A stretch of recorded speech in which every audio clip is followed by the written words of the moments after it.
Hello प्यारे दोस्तों, मैं हूं आपका भैया ऋषभ सिंह और आप सभी देख रहे हैं आपका अपना यूट्यूब चैनल ऋषि यस क्लासेस। और आज के इस वीडियो में हम बात करने वाले हैं बीएससी थर्ड सेमेस्टर केमिस्ट्री का जो हमारा पेपर है chemical dynamics and coordination chemistry, उसका जो यूनिट फर्स्ट है जिसका नाम है केमिकल काइनेटिक्स, उसके एक और लेक्चर को लेकर आ चुके हैं।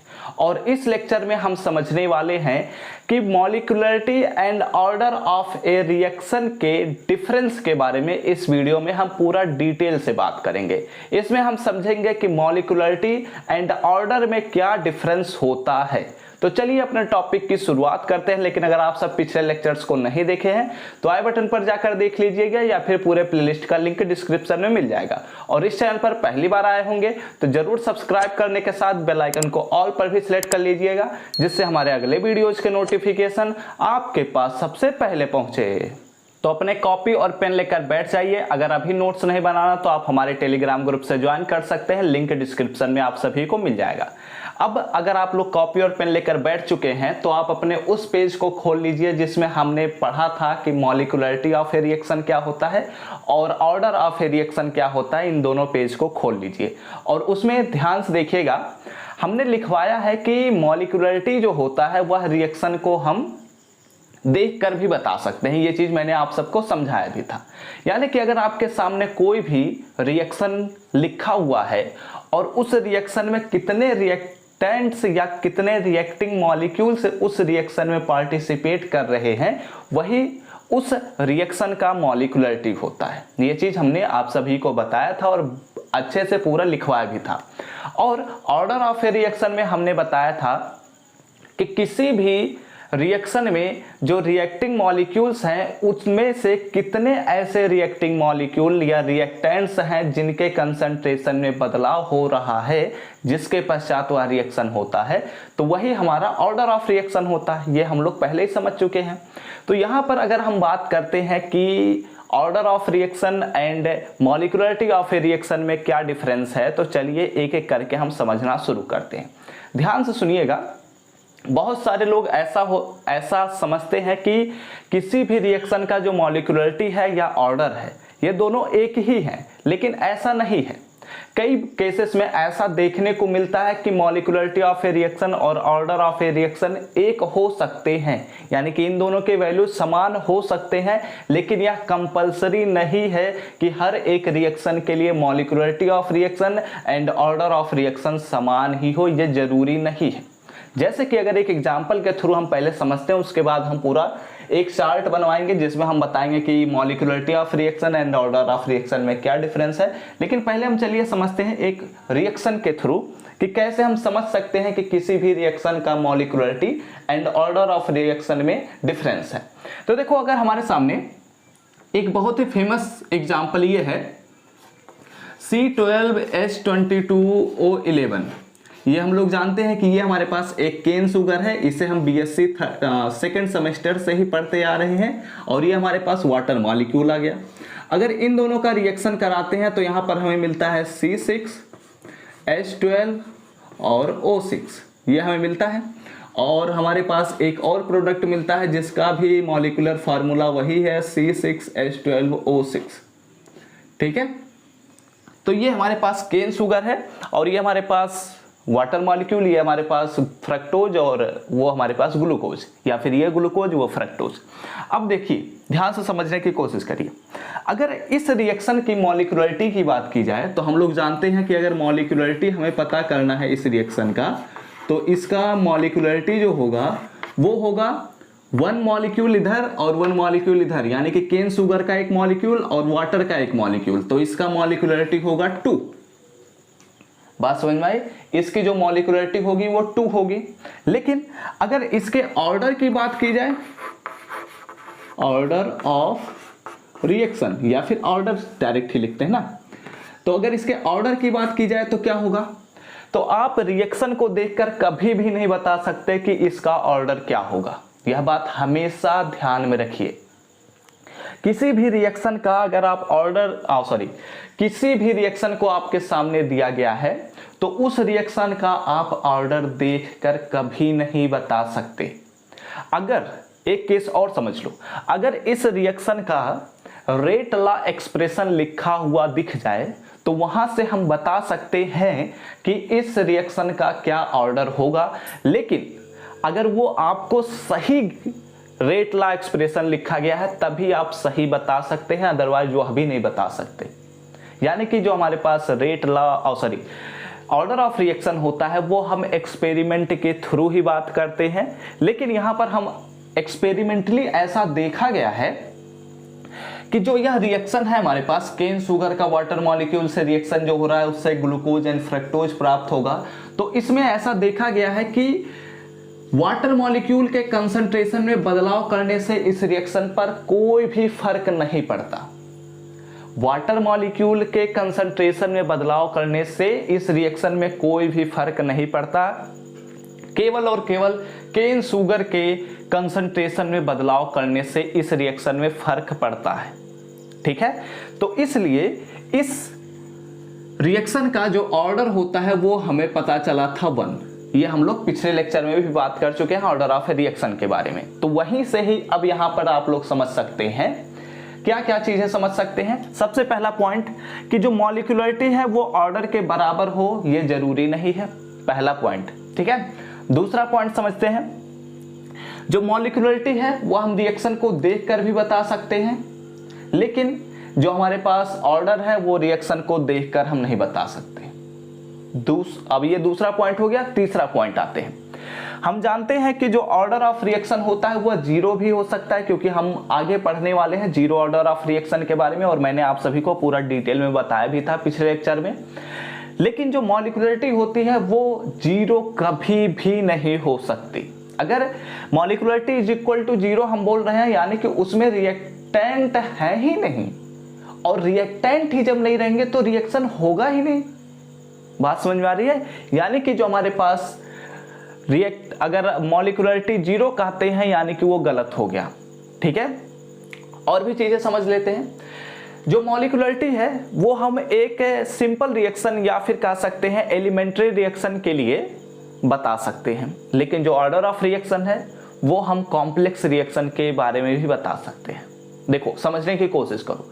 एलिमेंट्री रिएक्शन मैंने आप सभी को बताया था कि कोई भी रिएक्शन जब एक स्टेप में हो जाए, यानी कि ए एंड प्लस बी दो हमारे पास रिएक्टेंट हैं, ये हमारे एक ही स्टेप में सी प्रोडक्ट का फॉर्मेशन कर देते हैं, तो इसी को ही हम कहते हैं एलिमेंट्री रिएक्शन या फिर सिंपल रिएक्शन। तो हम मॉलिक्यूलरिटी ऑफ रिएक्शन की अगर बात करते हैं तो वो केवल और केवल सिंपल रिएक्शन पर ही डिफाइन होता है, जबकि ऑर्डर ऑफ रिएक्शन हम कॉम्प्लेक्स रिएक्शन पर भी निकाल सकते हैं। और भी चीजें हम समझ सकते हैं। और भी चीजें अगर हम बात करें तो यह भी कह सकते हैं कि जो मॉलिक्यूलरिटी है वो कभी निगेटिव नहीं हो सकती। निगेटिव का मतलब क्या कि उसमें रिएक्टेंट मॉलिक्यूल भी नहीं है और उसके साथ साथ और भी उसमें से हटा दिया जाए तो मतलब ऐसे भी कह सकते हैं कि जो मॉलिक्यूलरिटी है वो हमेशा पॉजिटिव नंबर ही रखता है, और ये फ्रैक्शन में भी नहीं हो सकता। यह भी ध्यान में रखो, मॉलिक्यूलरिटी फ्रैक्शन में नहीं हो सकता, लेकिन मैंने आप सभी को बताया था कि ऑर्डर जो होता है वो फ्रैक्शन में हो सकता है। मैंने आप सभी को लेक्चर भी प्रोवाइड किया था। ठीक है, ये सभी चीजें हम तो ऑलरेडी जानते हैं। तो अगर इसमें इतनी चीजें हम जान चुके हैं तो यही चीजें तो हमारे डिफरेंस हैं। लेकिन एक चलिए और एग्जाम्पल पर हम बात कर लेते हैं। ऐसा देखा गया है कि जब हमारे पास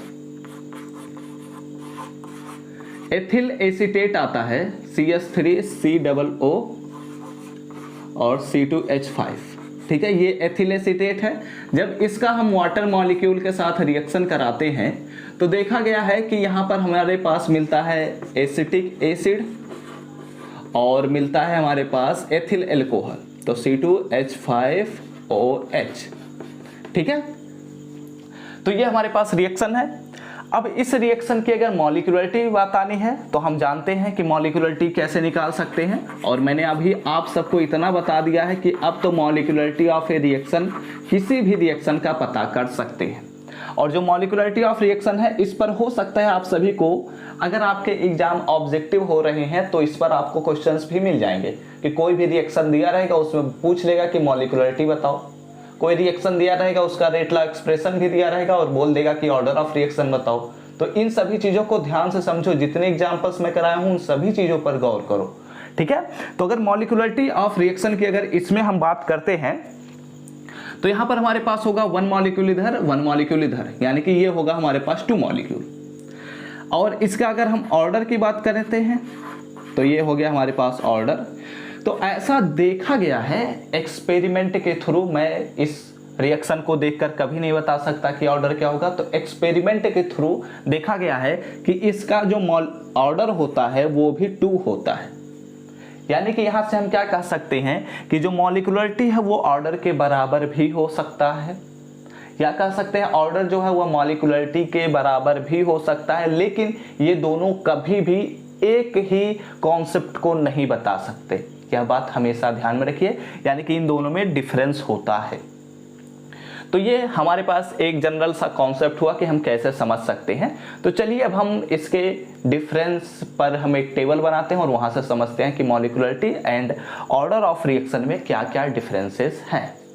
तो अब अपने कॉपी और पेन लेकर बैठ जाइए और इन चीजों को नोट करना शुरू कर दीजिएगा। देखिए हमारे सामने जो सबसे पहला डिफरेंस है molecularity and order of reaction में, तो सबसे पहला डिफरेंस हम तो यही कह सकते हैं कि हम एक सपोज कर लेते हैं रिएक्शन, तो कंसीडर अ रिएक्शन, ठीक है, कंसीडर अ रिएक्शन, या एक जनरल रिएक्शन भी आप लिख सकते हैं। तो हमारे पास एक अगर रिएक्शन की बात की जाए तो यहाँ पर हमारे सामने एक रिएक्शन ऐसे लिख सकते हैं, small A capital A plus, इसे हम चेंज कर देते हैं colour, small A capital A plus small B capital B gives out, हमारे पास एक प्रोडक्ट मिल गया। ठीक है, तो हम इस पे लिख देते हैं प्रोडक्ट। और यह भी ध्यान में रखना कि जो मॉलिक्यूलरिटी है वो केवल और केवल रिएक्टेंट मॉलिक्यूल पर ही डिफाइन होता है, हम प्रोडक्ट पर डिफाइन नहीं कर सकते। ठीक है, तो अगर इसके हम मॉलिक्यूलरिटी की बात करें तो यहां पर हम लिख सकते हैं मॉलिक्यूलरिटी जो होगा हमारे पास वो होगा molecularity is equal to small A plus small B. ठीक है, लेकिन अगर हम ऑर्डर की बात करें तो हमारे पास जो सबसे पहला पॉइंट आता है और इसमें लिखते हैं सबसे पहले कंसीडर करना पड़ेगा रिएक्शन को ही, तो कंसीडर अ रिएक्शन। अगर हम एक रिएक्शन कंसीडर करते हैं तो इसमें हमारे पास एक रिएक्शन ऐसे लिख सकते हैं, small A capital A plus small B capital B and gives out products. और मैंने आप सभी को बताया है कि स्मॉल ए और स्मॉल बी क्या है, हमारे पास स्टोइकियोमेट्रिक कोएफिशिएंट्स हैं। तो यहाँ पर अगर ये हमारे पास एक रिएक्शन है तो हम इस रिएक्शन को देखकर कभी नहीं बता सकते कि इस रिएक्शन का क्या ऑर्डर है। इसके लिए हमें एक और चीज दिया जाना चाहिए जिसे हम कहते हैं rate law expression, and rate is equal to K, and यहां पर हमारे पास concentration A to power X and concentration B to power Y. अब आपके मन में यह बिल्कुल भी नहीं आना चाहिए कि x और y क्या है। मैंने आप सभी को कई बार बताया है कि x और y जो है ये हमारे पास एक्सपेरिमेंटल वैल्यू होते हैं, इन्हें हम रिएक्शन को देखकर कभी नहीं लिख सकते, ये हम एक्सपेरिमेंट के थ्रू ही जानते हैं। ठीक है, तो अगर इस रिएक्शन का ऑर्डर की बात की जाए तो ये then order is equal to हमारे पास होगा x प्लस वाई। समझ में आई बात? तो आप इसका अगर आप लोग ऐसा नहीं लिखना चाहते तो आप केवल और केवल मॉलिक्यूलरिटी का डिफिनीशन लिख दीजिए और ऑर्डर ऑफ रिएक्शन का डिफिनीशन लिख दीजिए, वही सेम चीजें हैं, कुछ अलग नहीं है। आते हैं दूसरे डिफरेंस की तरफ। तो अगर हम दूसरे डिफरेंस की बात करें तो जो मॉलिक्यूलरिटी है वो हम रिएक्शन को देखकर लिख सकते हैं, यानी कि यह एक थ्योरेटिकल वैल्यू है। तो इसलिए यहां पर हम लिख देते हैं कि मॉलिक्यूलरिटी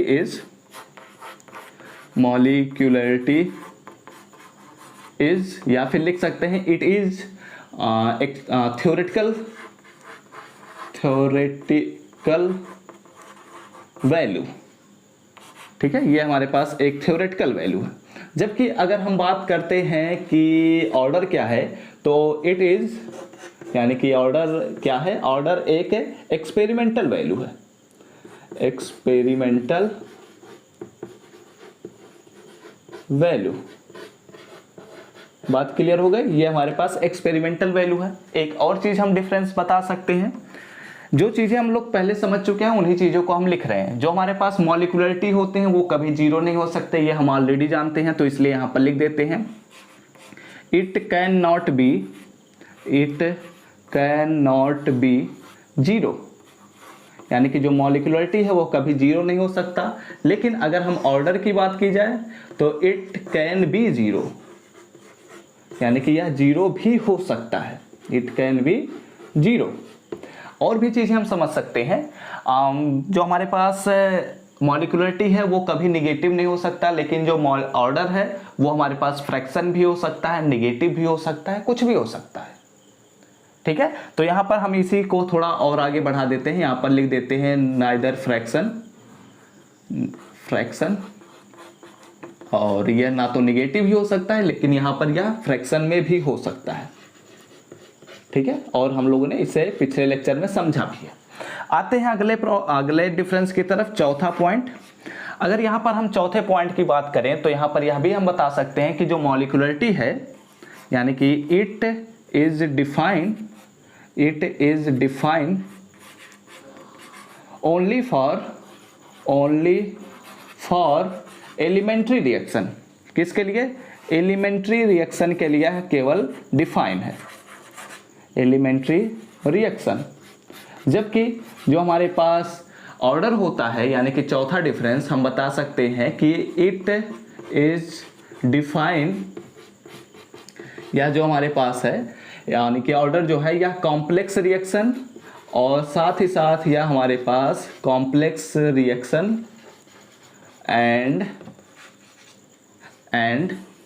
ये एंड नहीं है, एंड सिंपल रिएक्शन, या फिर एलिमेंट्री रिएक्शन भी लिख सकते हैं, कोई दिक्कत की बात नहीं है। तो ये हमारे पास मेजर 4 डिफरेंसेस हैं, इन्हीं से ही हमारे पास molecularity and order of reaction पता कर सकते हैं। अगर आप चाहें तो एक और डिफिनीशन लिख सकते हैं, इसी का ही डिफिनीशन। अगर आप मॉलिक्यूलरिटी ऑफ रिएक्शन का डिफिनीशन लिख देते हैं तो भी अच्छी बात है, नहीं लिखते हैं तो कोई भी बात नहीं है, लेकिन आप लिख देंगे तो वह 5वां डिफरेंस हो जाएगा। और अगर आपका कॉपी भरने का तरीका चाहिए तो 5वां डिफरेंस इनके डिफिनीशन लिख दीजिए, काम हो गया। और इस प्रकार हमारा यह चैप्टर नहीं, यह हमारा टॉपिक कंप्लीट हो गया। आप लोग इसका स्क्रीनशॉट ले सकते हैं। और ये जो हमारे पास molecularity and order of reaction है, यह बहुत ही अच्छा कॉन्सेप्ट है, इसे ध्यान में रखिएगा। और अगर आपके एग्जाम ऑब्जेक्टिव आते हैं तो इससे आपको कई क्वेश्चंस मिलने के चांसेस भी रहेंगे, यह भी बात ध्यान में रखिए। इसलिए जो भी चीज़ें मैं पढ़ाता हूँ उन सभी चीज़ों पर बेसिक तरीके से समझने की कोशिश कीजिए। एंड यहाँ पर हमारे पास एक चीज़ मिस हो गया है, it is defined for complex reaction लिखना था, it is defined for complex reaction and simple reaction. ठीक है, तो आप लोग फिर से स्क्रीनशॉट ले लीजिए, ये आपका हो गया कंप्लीट। वैसे ये छोटे छोटे टॉपिक्स थे लेकिन मैंने इसमें बहुत लंबा समय ले लिया है, कोई बात नहीं। हम अगले लेक्चर में जीरो ऑर्डर रिएक्शन के बारे में बात करेंगे तो उसमें हम तेजी से चलेंगे। एक्चुअली अभी बेसिक चीज़ें हम समझ रहे हैं तो इन चीज़ों पर हमें समय देने की ज़रूरत है। अगर हम बेसिक कमज़ोर कर देंगे तो आगे हम समझ नहीं सकते, यह बात ध्यान में रखिएगा। और अगर आप लोग बुक नहीं लिए हैं तो ज़रूर बुक ले लीजिए, लिंक डिस्क्रिप्शन में आप सभी को मिल जाएगा, आप सभी जाकर परचेज कर सकते हैं। और अगर यह वीडियो अच्छा लगा हो तो लाइक करिएगा, साथ ही साथ कमेंट करके बताइए कि क्या आप सभी को अब कोई भी रिएक्शन दिया जाता है तो आप क्या मॉलिक्यूलरिटी ऑफ रिएक्शन पता कर सकते हैं, ऑर्डर ऑफ रिएक्शन पता कर सकते हैं या नहीं पता कर सकते। दिमाग में एक चीज़ हमेशा बैठा लीजिए कि कोई भी रिएक्शन दिया गया है तो उसका मॉलिक्यूलरिटी हम उसके रिएक्टेंट मॉलिक्यूल को गिनकर लिख सकते हैं, लेकिन जो ऑर्डर ऑफ रिएक्शन है वो ऐसा नहीं होता, उसमें रेट लॉ एक्सप्रेशन जब तक नहीं दिया जाएगा तब तक हम नहीं बता सकते। और यह भी बात दिमाग में बैठा लो कि जो मॉलिक्यूलरिटी ऑफ रिएक्शन होता है वह 3 से ज़्यादा कम ही होने के चांसेस होते हैं। मैंने क्या बोला कि जो मॉलिक्यूलरिटी ऑफ रिएक्शन है उसको अगर आप गिन रहे हैं तो वो 3 से ज़्यादा कम ही होने के चांसेस हैं, क्योंकि 3 मॉलिक्यूल या 3 से ज़्यादा मॉलिक्यूल्स एक साथ रिएक्शन कम ही कर पाते हैं, एक साथ कम ही कोलिजन कर सकते हैं। इसलिए इस पर क्वेश्चन भी बनता है कि हायर मॉलिक्यूलरिटी के रिएक्शंस क्यों पॉसिबल नहीं होते हैं, ऐसा क्वेश्चन भी बनता है, यह भी बात ध्यान में रखिएगा। और ऐसे क्वेश्चंस आप सभी को बुक में मिल जाएंगे, लेकिन अगर हमें इंपॉर्टेंट लगेगा तो हम उस पर वीडियो भी बनाएंगे। और ऐसे ढेर सारे वीडियोज़ के अगर नोटिफिकेशन पाने होंगे तो जरूर सब्सक्राइब कर लीजिए, साथ ही बेल आइकन को ऑल पर भी सेट कर लीजिए। तो हम सब मिलते हैं अपने नेक्स्ट वीडियो में, तब तक पढ़ते रहिए, संघर्ष करते रहिए और सफल होते रहिए।